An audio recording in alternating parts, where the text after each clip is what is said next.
ancien officier des services américains et spécialiste du contre-terrorisme et du Moyen-Orient. Michaël Pregent, hello, thank you for being with us today. Thank you for having me. So we are discussing today the visit of Lloyd Austin in Israel today. Yes. And we really felt the strong support of United States, not only by this visit, but also because he's coming for the second time since 7th of October, and that's also his fourth time in Israel. Yes. Yeah, the United States will continue to support Israel based on what Secretary Austin said, although I did hear some with conditions language. The with conditions language is what would concern me. And, it seems like the White House and the Pentagon are falling into this false narrative that Israel is indiscriminately targeting civilians. What Israel is doing, what the IDF is doing, is they are using intelligence to go after Hamas leaders and targets who surround themselves with Palestinian human shields. And for Secretary Austin to say that Israel needs to watch what it does in Gaza when it comes to targeting civilians, all we have to do is look back at the Obama-Biden administration's ISIS campaign in Iraq, where 80% of Ramadi was destroyed and tens of thousands of Iraqis were killed in U.S. airstrikes. And then Mosul was destroyed and tens of thousands of Iraqis were killed in those airstrikes as well. And then the United States sat on its hands while Assad killed upwards of 60,000 Syrians. So, everyone likes to go after Israel when it comes to, these strikes in Gaza. We have to remember Hamas needs civilian casualties. They need that, and that's what they ensure happens anytime the IDF attacks. Alors, je demandais à Michaël Pregent si le voyage de Lloyd Austin, qui est la deuxième visite qu'il a fait en Israël depuis le 7 octobre et la quatrième qu'il a fait depuis le début de son mandat, montrait bien le soutien américain. Et il a dit que oui, bien sûr, c'est ce qu'il a entendu dans les paroles de Lloyd Austin, mais il a aussi entendu de la part de l'administration Biden quelques éléments de langage qu'il souhaite faire remarquer qui, selon lui, ne vont pas, que la Maison-Blanche et le Pentagone tombent dans le narratif palestinien totalement faux que Israël vise des civils. Il faut comprendre, dit Michael Pregent, que ce qu'ils font, c'est au contraire de cibler des terroristes du Hamas, lesquels utilisent leurs civils comme boucliers humains. Et que donc effectivement, il suffit de regarder ce qui s'est passé dans la campagne contre l'État islamique et que ce soit en Irak par exemple, et les Américains ont tué 10 000 civils dans cette campagne. Et à Mossoul, ça a été la même chose. Les frappes américaines ont aussi fait de nombreux morts civils. Et ne parlons pas de Bachar el-Assad qui, à lui tout seul, a tué 600 000 Syriens civils.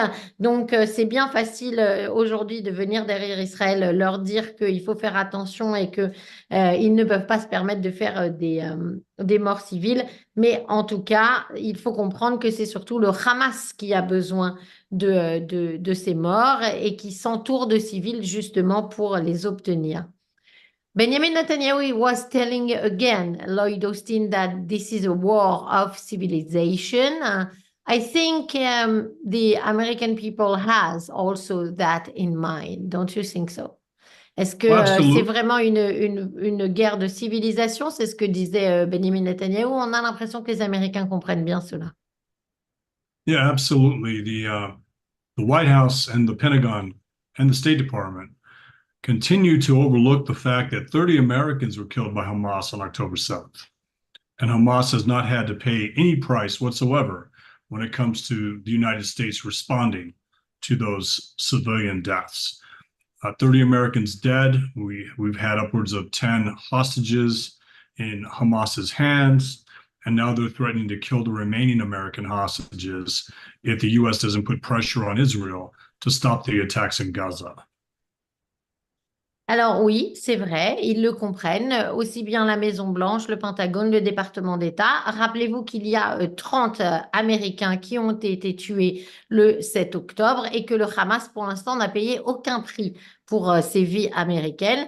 Il y a aussi encore 10 otages et donc, effectivement, les États-Unis ne mettent pas de pression sur Israël pour qu'il arrête ce qu'il fait en ce moment à Gaza.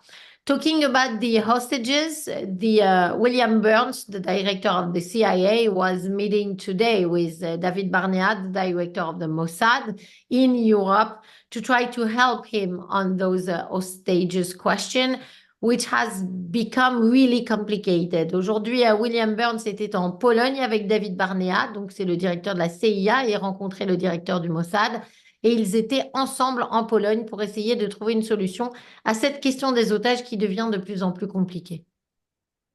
Yeah, the best way to get those hostages out is to deal directly with Tehran, to make Tehran feel pressure, to make Tehran feel pain. We have to remember it's Tehran that tells Hamas what to do. And we continue to keep Iran out of the conversation, even though its proxies are attacking Americans and attacking shipping lanes in the not only the Strait of Hormuz, but the Gulf of Aden, with the Ansar Allah, the Houthis. So all of these things are taking place. And we continue to act like it's the Mossad, it's the CIA, it's Qatar that have to deal with Hamas. And Qatar is also financing Hamas. So they're playing both sides of this. And I'm concerned that the American hostages, if they're released, will be released because Tehran gets billions of dollars for their release. And I'm concerned that if there is a hostage deal that Qatar is involved with, that Iran is involved with, and also Hamas, that this will only encourage Hamas to take more hostages in the future. It will only encourage Iran to take more hostages. Yes, we want all the hostages released, but if the cost of that is an incentives program that benefits Hamas and Palestinian Islamic Jihad, which we're not even talking about, they have hostages. It just encourages more hostage taking. It just puts Israelis and Americans in more danger because we continue to reward these hostage takers instead of killing them.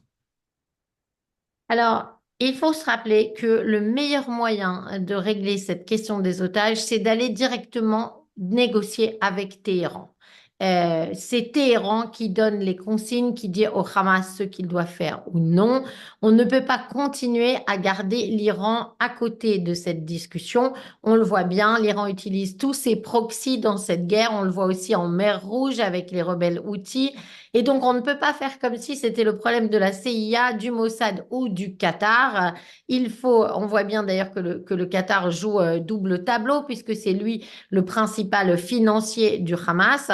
Et j'ai bien peur qu'une libération des otages, même si c'est exactement ce qu'on souhaite tous, on veut tous les voir revenir à la maison, mais si ça se fait au prix que Téhéran récupère des millions de dollars, c'est un problème. Ça va continuer à les encourager à prendre de plus en plus d'otages.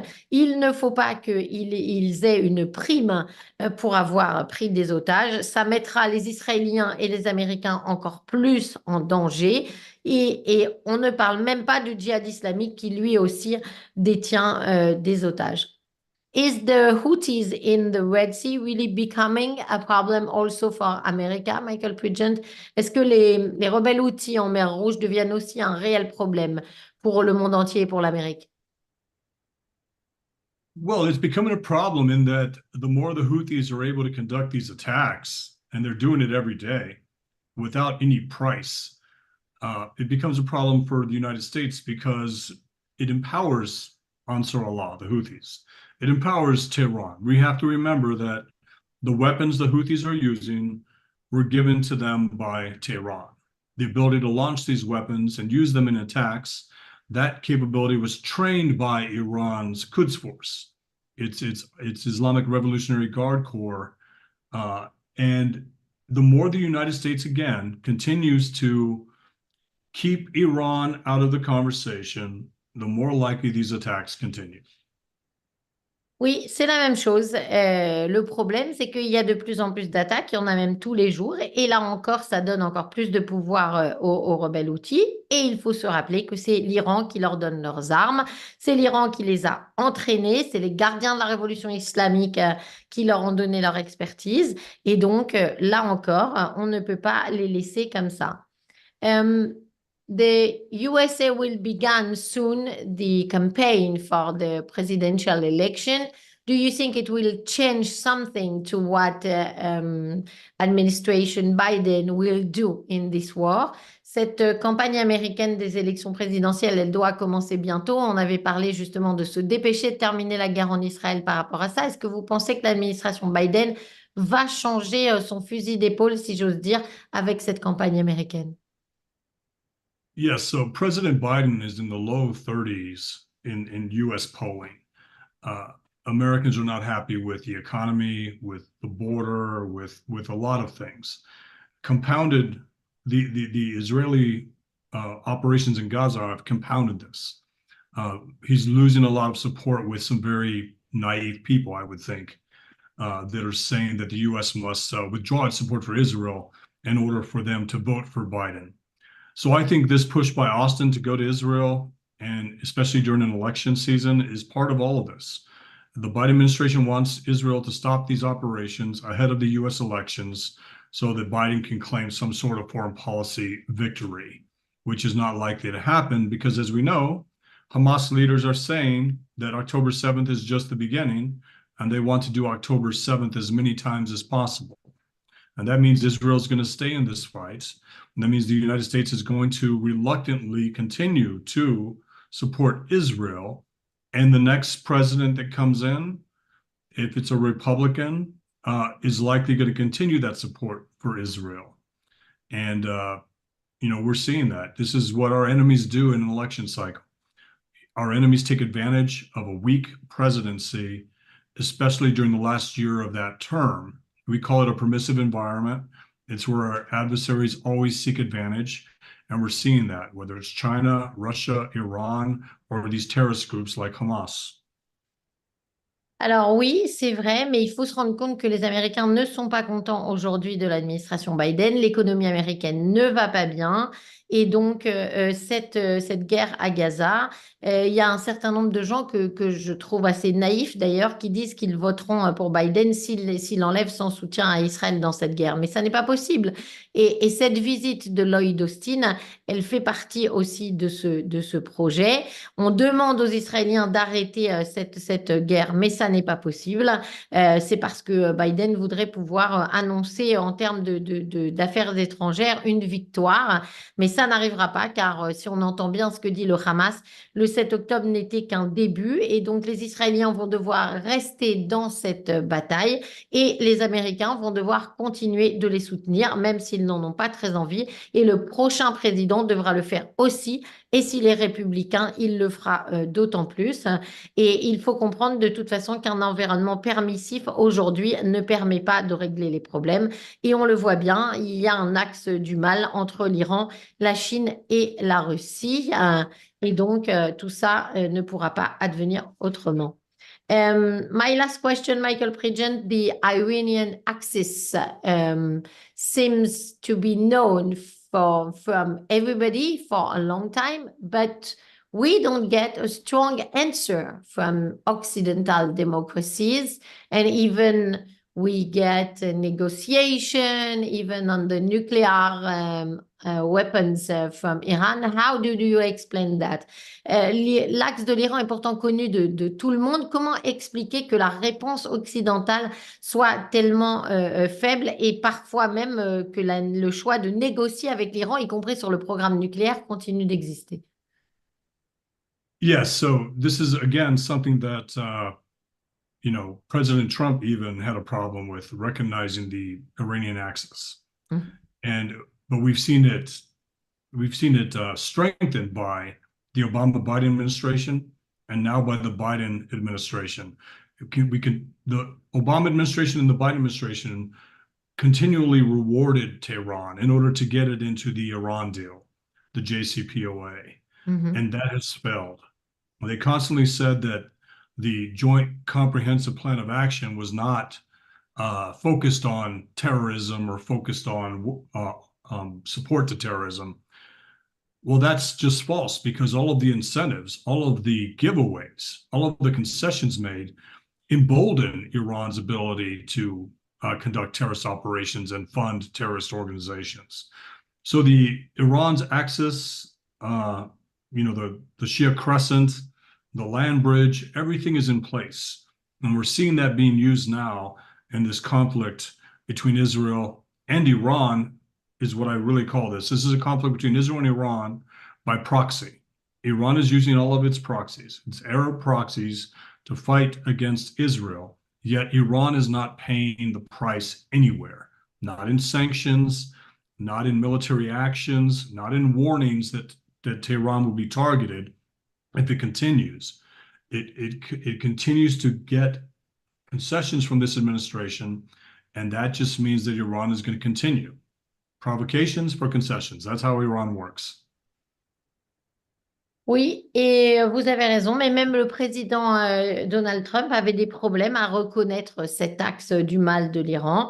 L'administration Obama, bien entendu, et aujourd'hui l'administration Biden également, n'a fait que récompenser l'Iran pour son comportement qui est pourtant inadmissible, a tout fait pour les faire rentrer dans l'accord nucléaire, et ça n'a pas marché, puisque on le voit bien, ils ont utilisé tout cet argent et toute cette liberté pour continuer à soutenir le terrorisme, et toutes ces concessions qu'on a fait à Téhéran n'a fait qu'encourager l'Iran à financer plus encore de terrorisme partout dans le monde. Et là, aujourd'hui, tout est en place. On a vraiment une guerre entre Israël et l'Iran qui se fait par l'intermédiaire des proxys. Tous les proxys de l'Iran sont prêts et l'Iran ne paye aucunement le prix de tout cela, nulle part. Pas de sanctions contre l'Iran, pas de problème. Et donc, ça veut dire que l'Iran ne va faire que continuer, car c'est le seul langage qu'il comprend. Pas de sanctions égales, ils vont continuer à soutenir le terrorisme. Merci beaucoup, Michaël Pregent, ancien Thank officier you. pendant 28 ans des services secrets américains, spécialiste de l'Iran, de contre-terrorisme et du Moyen-Orient. Have a nice day. Thank you so much. Thank you. Thank you so much. Bye.